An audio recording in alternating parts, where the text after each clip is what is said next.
Hello రైతన్న చలో బోరజ్ కోసం అఖిలపక్ష నాయకుల విస్తృత ప్రచారం.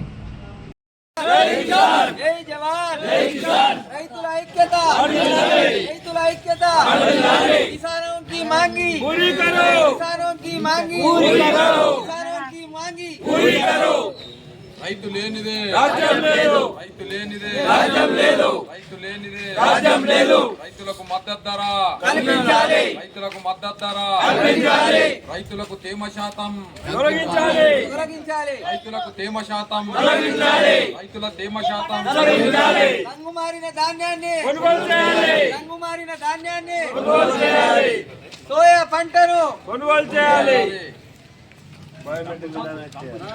బయోమెట్రిక్ విధానాన్ని తొలగించాలి, తొలగించాలి. వేలి ముద్రలు తొలగించాలి, వేలి ముద్రలు తొలగించాలి.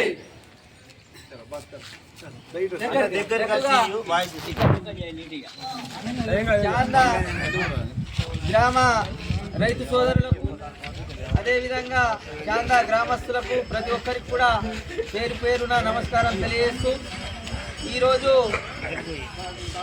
మన ప్రభుత్వాలు కూడా కేంద్ర ప్రభుత్వం కానీ రాష్ట్ర ప్రభుత్వం కానీ రైతుల పట్ల రైతు అరుగాలం కష్టపడి పండించినటువంటి పంటలు కూడా మార్కెట్లో కొనుగోలు చేసుకునేటువంటి పరిస్థితి లేకుండా దుస్థితి ఈరోజు ఏర్పడుతూ ఉన్నది. కాబట్టి ఏదైతే పత్తికి కూడా 12% మైచరు ఏదైతే నిబంధన విధించిందో డిసెంబర్ 31 వరకు కూడా ఎటువంటి మైచర్ లేకుండా పూర్తి మైచర్ ఎత్తివేస్తూ కొనుగోలు చేయాలి.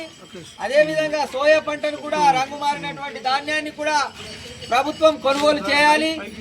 ఏదైతే ఎంఎస్పి ధర ఉన్నదో పత్తి కానీ సోయా కానీ మరియు రైతు పండించినటువంటి ఇతరత్ర పంటలన్నీ కూడా సపోర్ట్ ప్రైస్ తో ప్రభుత్వం కొనుగోలు చేయాలని చెప్పి డిమాండ్ చేస్తా ఉన్నాం. అదేవిధంగా రైతుల కుటుంబంలో ఎవరు వేలి ముద్ర పెట్టినా ఇంతకు మొదలు తీసుకునేది, కానీ ఇవాళ ఎవరైతే రైతు ఉన్నాడో ఇవాళ వృద్ధాప్య సమస్యతోటి బాధపడేటువంటి మన పెద్ద మనుషులు మన తండ్రి తల్లి మన వాళ్ళ పేరట్టున్నా కూడా వాళ్ళే వచ్చి అక్కడ తమ్ము పెట్టాలా, 2 సార్లు భర్తీ బండి అప్పుడు పెట్టాలా, ఖాళీ బండి అప్పుడు పెట్టాలని చెప్పి నిబంధన విధించారు. అదేవిధంగా వికలాంగులు ఉంటారు, ఎవరైనా మరణించినటువంటి వాళ్ళు ఉంటారు, వారి మరణించిన ధృవీకరణ పత్రం తీసుకపోతే కూడా ఇవాళ వాళ్ళని ఇబ్బంది పెడతా ఉన్నారు మార్కెట్ యార్డ్లో. కాబట్టి రైతు అనేక ఇబ్బందులు ఎదుర్కొంటా ఉన్నాడు ఇవాళ. కాబట్టి ఈ యొక్క సమస్యలన్నీ కూడా పరిష్కారం కోసం ఎప్పుడైతే మనం రైతులం సంఘటితమై పోరాటం చేయమో అప్పటి వరకు కూడా ఈ ప్రభుత్వాలు స్పందించాయి. కాబట్టి రైతులందరం కూడా ఐక్యతగా 21వ తేదీ నాడు మన బోరజ్ రిలయన్స్ పెట్రోల్ పంపు వద్ద హైవే దిగ్బంధం జరుగుతూ ఉన్నది. కాబట్టి ఈ యొక్క కార్యక్రమానికి మన చాందా గ్రామస్తులందరూ చాందా గ్రామ రైతు సోదరులందరూ కూడా పెద్ద సంఖ్యలో వచ్చి ధర్నా కార్యక్రమాన్ని విజయవంతం చేయవలసిందిగా కోరుతా ఉన్నాం. ఇవల్ల ఈ యొక్క కార్యాచరణ కూడా మన కాంగ్రెస్ బీజేపీ మినహా అన్ని రాజకీయ పార్టీలు అదేవిధంగా రైతు సంఘాలు అందరూ కూడా మద్దతు తెలుపుతా ఉన్నారు. కాబట్టి ఈ యొక్క కార్యక్రమాన్ని మనము విజయవంతం చేసి ఇవాళ కేంద్ర రాష్ట్ర ప్రభుత్వాలకు కనువిప్పు కలిగించే విధంగా పోరాటాలు చేయవలసిందిగా ఈ సందర్భంగా విజ్ఞప్తి చేస్తా ఉన్నాం.